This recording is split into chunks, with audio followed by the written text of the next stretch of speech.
Bonjour à tous et bienvenue sur Swissborg Mania, la chaîne crypto qui s'intéresse à Swissborg.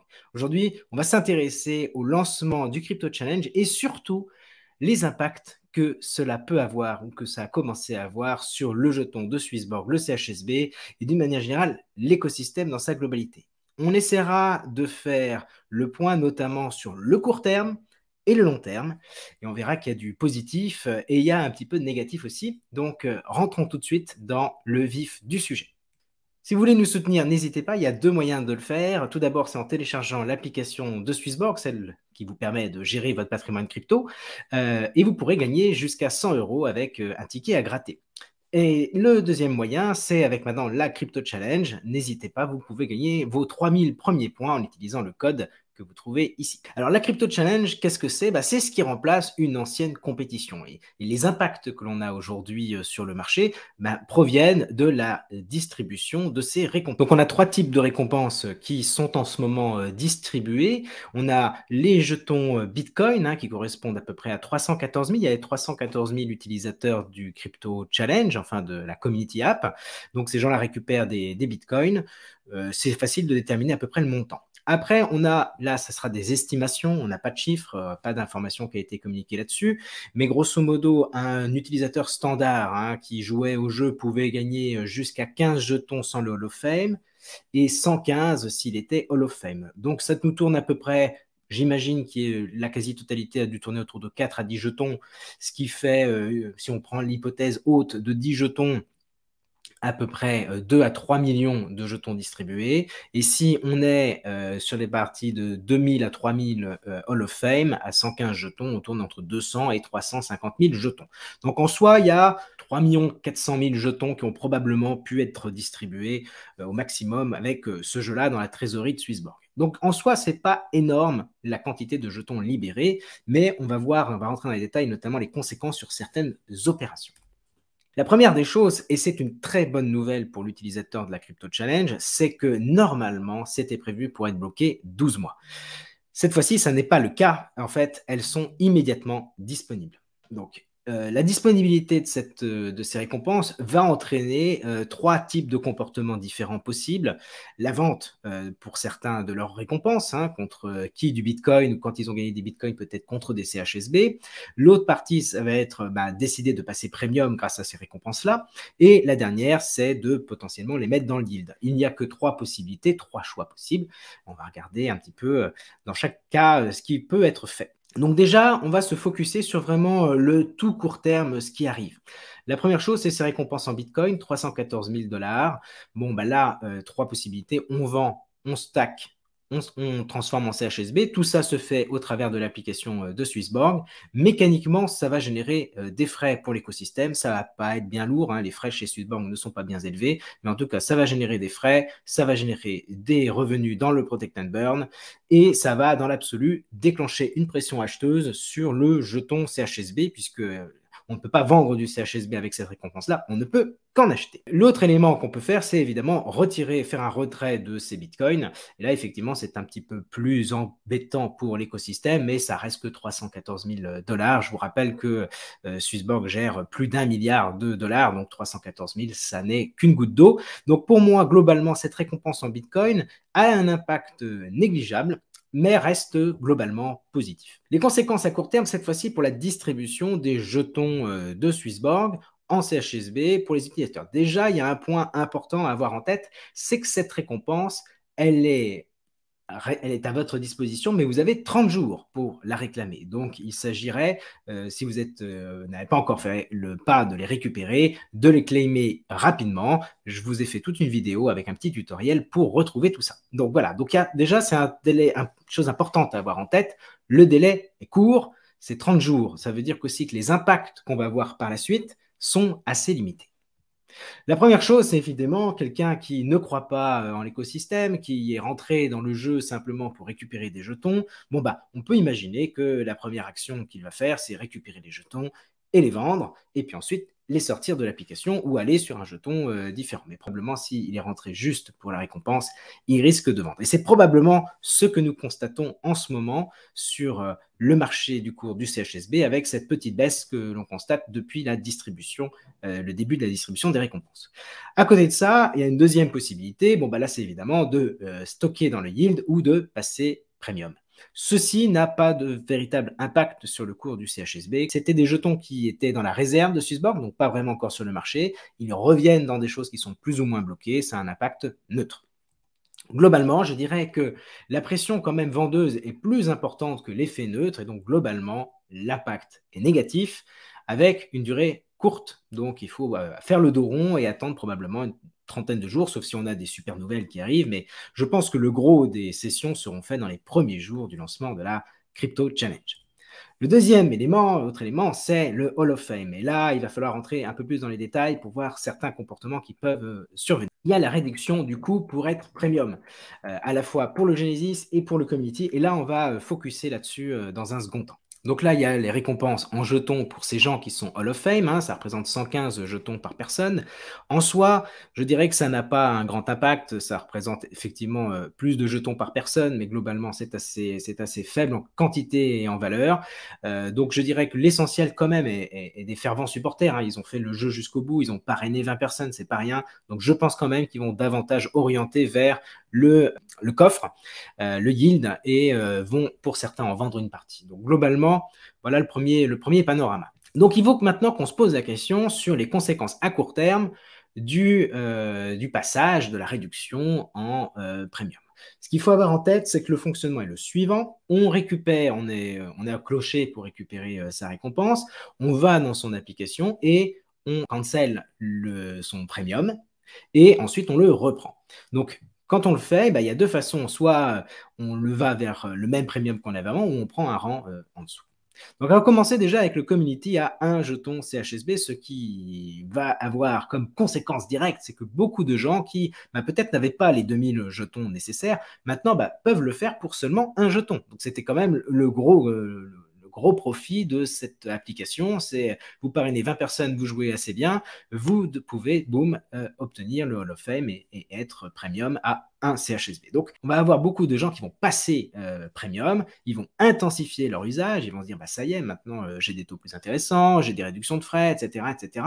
Au final, ils vont davantage utiliser l'application et ça va générer des frais et donc des revenus pour Swissborg avec le Protect and Burn qui sera renfloué. À côté de ça, qu'est-ce que nous avons encore? Nous avons les anciens, ceux qui étaient déjà Community Premium.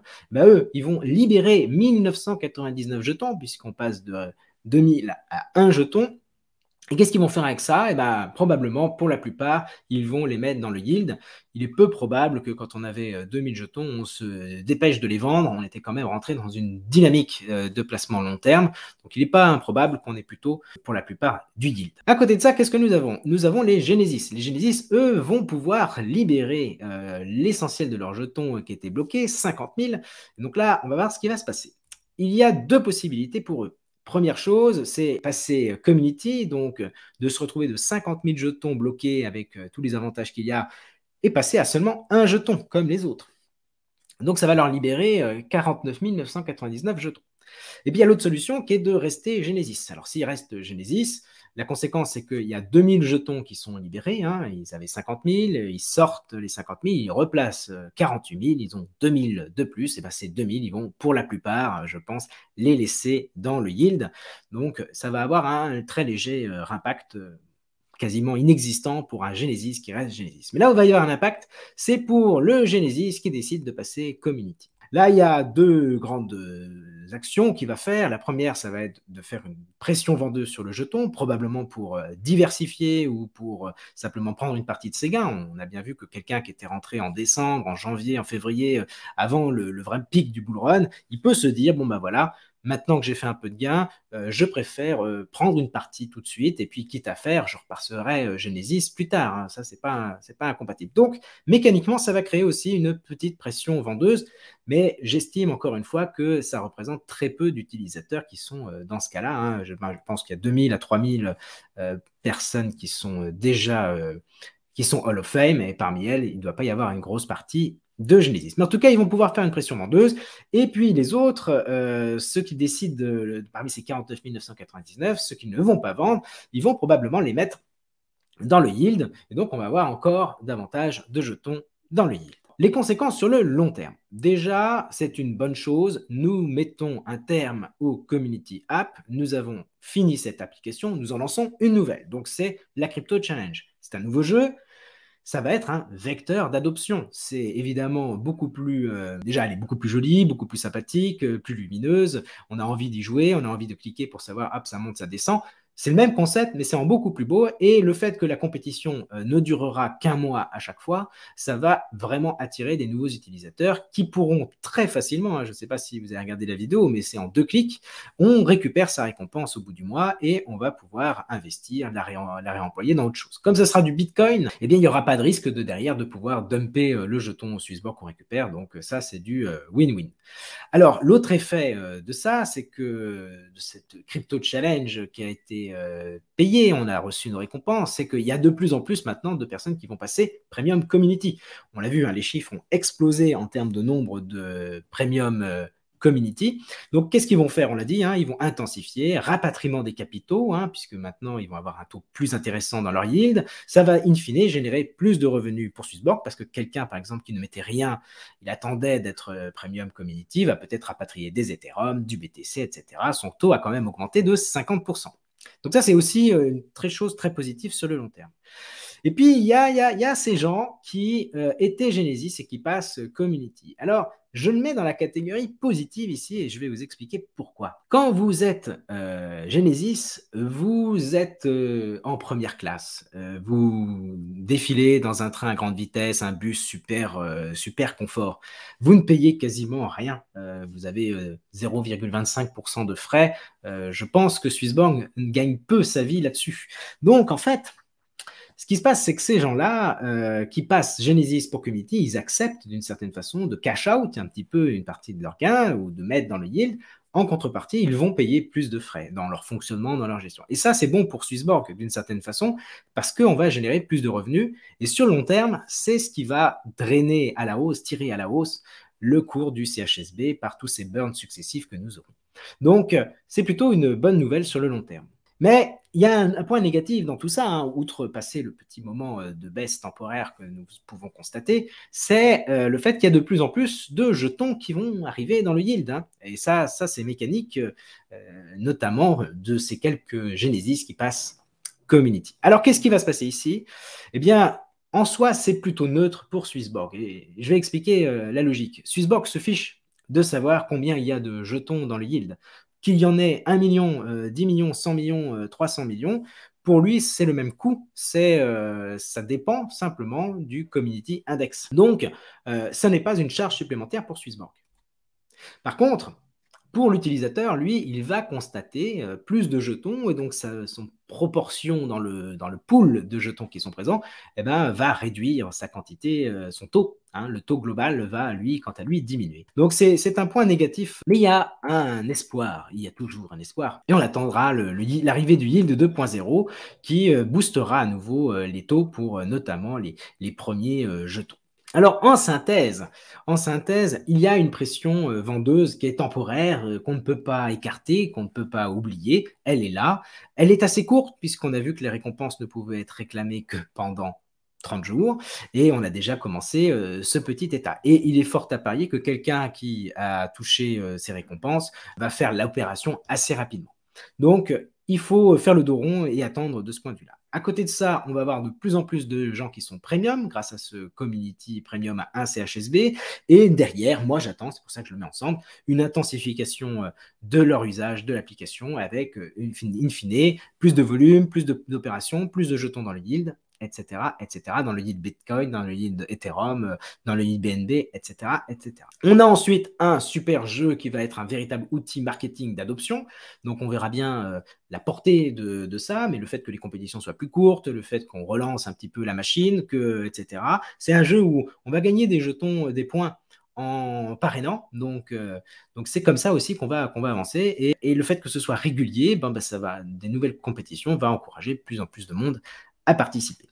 Et enfin, il y a cet impact sur le taux individuel que nous verrons dans le yield. Par contre, pour Swissborg, ça n'a pas de coût, hein, c'est quelque chose de neutre. Donc ça aussi, c'est quelque chose d'intéressant en tout cas. Et à terme, avec l'arrivée du yield 2.0, on devrait revoir des taux devenir très intéressants, notamment pour les premiers et les nouveaux arrivants. Alors avant de finir un petit peu cette vidéo, on peut faire un petit focus sur la réflexion globale et notamment du timing de cette distribution de récompenses. Alors, évidemment, on aurait aimé qu'elle se finisse plus tôt, mais on a vu qu'il y a eu des retards, qu'il y a eu des projets, qu'il y a eu des choses. Et je pense qu'en fait, il était essentiel dans la stratégie de Swissborg, ça n'est que mon opinion, hein, mais que cette distribution se fasse avant les prochains développements. On comprend bien que cette pression vendeuse temporaire ne pouvait pas être écartée. Impossible de distribuer sans bloquer. On a préféré, je pense, supprimer cette période de blocage de 12 mois pour ne pas avoir le problème dans un an. Donc, il fallait le faire. Et quand on le fait maintenant, je pense que c'est mieux de sortir cette community app maintenant plutôt que quand on sera en train de sortir le IFO Launchpad, quand on sera en train de sortir les nouveaux fonctionnalités comme le Yield 2.0. Si on avait cette pression vendeuse qui survenait à ce moment-là, on aurait probablement une coupure, une césure, une cassure dans ce nouveau momentum que nous sommes en train de créer. Donc je pense que ça, c'est très positif. L'autre élément intéressant, c'est que nous avons quand même plus de 1,5 million de dollars, quasiment 1,5 million de dollars dans le Protect and Burn.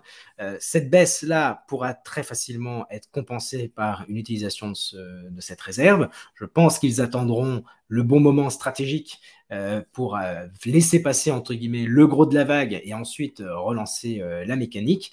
Donc en tout cas, c'était important, je pense, pour eux de lancer ça avant les prochains développements.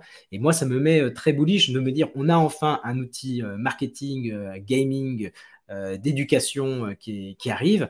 Et on a réussi à, finalement, le cours, à mon avis, ne va pas fortement baisser. Il y aura une pression vendeuse qu'on ne peut pas échapper, mais qui sera assez vite maîtrisée et compensée. Voilà, je vous souhaite à tous une très bonne journée, une très bonne soirée. Pour moi, il n'y a pas d'inquiétude à avoir sur le jeton de Swissborg. Au contraire, on se dirige tout droit vers des releases les plus importantes que nous n'ayons jamais eues. Je pense que l'IFO Launchpad va être fantastique. Je pense que le Yield 2.0 va avoir un impact dingue. Je pense que le boost sur le Yield pour les token holders qui sont là depuis longtemps et qui vont rester longtemps dans le yield aura aussi un bel impact. Donc voilà, il faut savoir faire le dos rond lors de ces petits épisodes-là. Et je vous dis à très bientôt. Salut, ciao, bye bye.